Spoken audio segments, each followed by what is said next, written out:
In today's video, I'm going to teach you how to whitelist an email in Yahoo.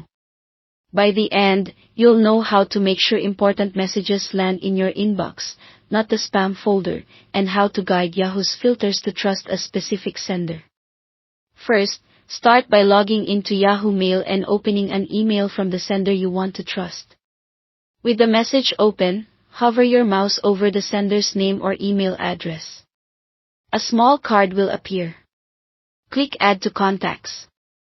If you're prompted to fill in details, you can keep it simple, just confirm the email address and click Save. Adding a sender to your contacts signals to Yahoo that this address is safe, and future messages from them are more likely to go straight to your inbox. If the sender uses multiple addresses, you may need to repeat this process for each one you care about. Next, let's correct any past mistakes by marking a message as not spam. Navigate to your spam folder and locate the email from that sender. Select it, then click the Not Spam button at the top. Yahoo will move the email to your inbox and use that action to retrain its filter for future messages. If you spot more than one legitimate email in spam, mark each as not spam.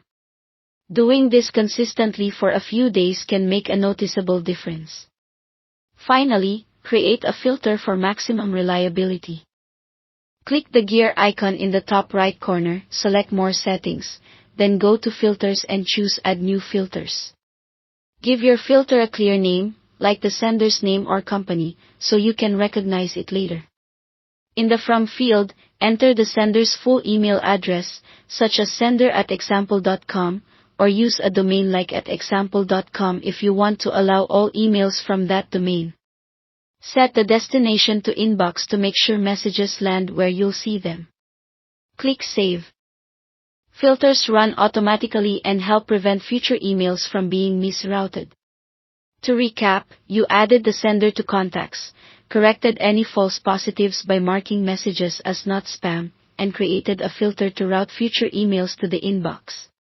These three actions work together. Contacts tell Yahoo who you trust, the Not Spam button retrains the system, and the filter enforces your preference every time. Give it a quick test by keeping an eye on your inbox after the next message arrives. If something still goes astray, repeat the Not Spam step and confirm your filter details. That's it, you've successfully whitelisted an email in Yahoo.